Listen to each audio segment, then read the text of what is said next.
Friends welcome to Kerala சமையல். இந்த கேரளா சமையலில் சொரக்காய் கடையில் தான் பண்ண போகிறோம். வாங்க எப்படி செய்யலாம்னு பார்க்கலாம். ஃப்ரெண்ட்ஸ் நம்ம 1.5 கிலோ சொரக்காய் எடுத்துருக்கோம். இப்போ இந்த சொரக்காய் ஏதோ இருக்குது பார்த்தீங்களா, மேலே இது மாதிரி லைட்டாக கட் பண்ணிக்கோங்க. ஃப்ரெண்ட்ஸ் இப்போ கட் பண்ண சொரக்காய் ஏதோ பாருங்க, இந்த முன்னாடி இருக்கிறத கட் பண்ணிவிட்டு அந்த தோலெல்லாம் கட் பண்ணிவிட்டு இந்த தோல் மேலே இருக்குது பார்த்தீங்களா, அந்த தோலெல்லாம் சேர்த்துட்டு கியூபாக கட் பண்ணிக்கோங்க. முடிஞ்ச அளவுக்கு கொளுத்துற சம்மர் வெயிலுக்கு இப்போ ரொம்ப அதிகமாக இருக்குல்ல வெயிலெல்லாம், இந்த மாதிரி நீர்ச்சத்தான காய்கறி கொடுத்தீங்கன்னா குழந்தைங்களுக்கு உடம்புக்கு ரொம்ப நல்லது. முடிஞ்ச அளவுக்கு நீங்களும் நல்லா சாப்பிடுங்க. கொளுத்துற வெயிலில் குழந்தைங்க வெளில அனுப்பாமல் ஒரு 2 மணி நேரம் குழந்தைங்க கூட விளையாடுங்க, பேசுங்க, அவங்கள ஹாப்பியாக பார்த்துக்கோங்க. இப்போ இருக்கிற சொரக்காயை கட் பண்ணி எடுத்துக்கோங்க. ஃப்ரெண்ட்ஸ் நம்ம சொரக்காயெல்லாம் கட் பண்ணி எடுத்துட்டோம். நம்ம கட் பண்ணி எடுத்தது இந்த அளவுக்கு இருக்கணும். ஃப்ரெண்ட்ஸ் இப்போ சொரக்காய் கடையில் பண்ணுறதுக்கு அடுத்து ஒரு பாத்திரம் வச்சுக்கோங்க. இதில் ஒரு 3 டேபிள் ஸ்பூன் எண்ணெய் சேர்த்துக்கோங்க. எண்ணெய் நல்லா சூடாயிடுச்சு. 2 டேபிள் ஸ்பூன் ஜீரகம், 1.5 டேபிள் ஸ்பூன் கடுகு, 15 காஞ்சி மிளகாவை 2 கட் பண்ணி வச்சுருக்கோம், உள்ள சேர்த்துக்கோங்க. உங்களுக்கு காரத்துக்கு அனுசரித்து காஞ்சி மிளகா சேர்த்துக்கோங்க. 10 காஞ்சி மிளகா மட்டும் சேர்த்துக்கிறேன். காரத்துக்கு வேறு எதுவும் நம்ம சேர்க்க போகிறது கிடையாது. இங்கே பாருங்கள், இப்போ காஞ்சி மிளகா கடுகு ஜீரகம் எல்லாம் நல்லா பொரிஞ்சு வந்துருச்சு. 3 பெரிய வெங்காயத்தை நல்லா பொடியாக கட் பண்ணி வச்சுருக்கோம், அதை உள்ள சேர்த்துக்கோங்க. வெங்காயம் வதங்கிறதுக்கு 1 டேபிள் ஸ்பூன் உப்பு சேர்த்துக்கோங்க. சேர்த்துட்டு வெங்காயத்தை நல்லா வதக்கிக்கோங்க. ஃப்ரெண்ட்ஸ் இப்போது வெங்காயம் நல்லா வதங்கிடுச்சு. இங்கே பாருங்கள், இந்த அளவுக்கு வதங்கினாவே போதும். இப்போது 20 பல் பூண்டை 1 பாதியமாக தட்டி வச்சுருக்கோம், அதை உள்ளே சேர்த்துக்கோங்க. நீங்கள் முழுசாக சேர்த்தாலும் பிரச்சனை இல்லை, சேர்த்து கொடுத்துக்கோங்க. அது கூடவே 3 பெரிய சைஸ் தக்காளி, நல்லா பழுத்த தக்காளியை பொடியாக கட் பண்ணி வச்சுருக்கோம், அதையும் உள்ள சேர்த்துக்கோங்க.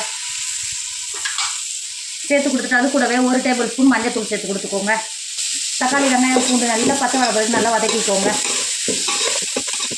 இப்போ பாருங்கள், நல்லா தக்காளியை வதங்கி மஞ்சள் தூள் பச்சை வடையெல்லாம் போயிடுச்சு. நம்ம ஏற்கனவே கட் பண்ணி எடுத்து வச்சுக்கோங்கல்ல சொரக்காய், அதை உள்ள சேர்த்துக்கோங்க. சொரக்காய் சேர்த்துட்டு நல்லா கலந்து கொடுத்துக்கோங்க. இப்போ இந்த அளவுக்கு நல்லா கலந்து கொடுத்துட்டு 2 டேபிள் ஸ்பூன் உப்பு சேர்த்துக்கோங்க. நம்ம ஏற்கனவே 1 டேபிள் ஸ்பூன் உப்பு சேர்த்துக்கிறோம். இப்போ காய்க்கெல்லாம் சேர்த்து கடலுக்கு சேர்த்து 2 டேபிள் ஸ்பூன் உப்பு சேர்த்துக்கோங்க. சேர்த்துட்டு இன்னொரு டைம் நல்லா கலந்து கொடுத்துக்கோங்க. உப்பு சேர்த்து நல்லா கலந்து கொடுத்துட்டு மூடி போட்டு மூடி, தண்ணி எதுவும் சேர்க்க தேவையில்லை. சொரக்காயிலேருந்து நமக்கு தண்ணி இறங்கி வரும். மூடி போட்டு மூடி நல்லா வேக வச்சுக்கோங்க. ஃப்ரெண்ட்ஸ் இப்போ பாருங்கள், ஒரு 10 நிமிஷம் தான் ஆச்சு. இப்போ சொரக்காயில் எந்த அளவுக்கு நல்லா தண்ணி இறங்கி வந்திருக்கு பார்த்தீங்களா, நம்ம தண்ணி எதுவும் சேர்க்கல. இங்கே பாருங்கள் எந்த அளவுக்கு தண்ணி இறங்கி வந்திருக்கு பாருங்கள். இப்போ இந்த சொரக்காயை இந்த தண்ணியிலே நல்லா சாஃப்டாக வேக வச்சு எடுத்துக்கோங்க. மூடி போட்டு இடையில திறந்து கிண்டி கொடுத்துக்கோங்க. ஃப்ரெண்ட்ஸ் இப்போ பாருங்கள், 10 நிமிஷம் அந்த சொரக்காய் நல்லா வெந்துருச்சு. இப்போது அரை நெல்லிக்காய் சைஸ் புளியை நல்லா ஜூஸாக கரைச்சி வச்சுருக்கோம், புளி தண்ணி உள்ள சேர்த்துக்கோங்க. புளி தண்ணி சேர்த்துட்டு நல்லா கலந்து கொடுத்துக்கோங்க. கலந்து கொடுத்துட்டு மூடி போட்டு மூடிய சொரக்காய் நல்லா சாஃப்டாக வேக வச்சுக்கோங்க.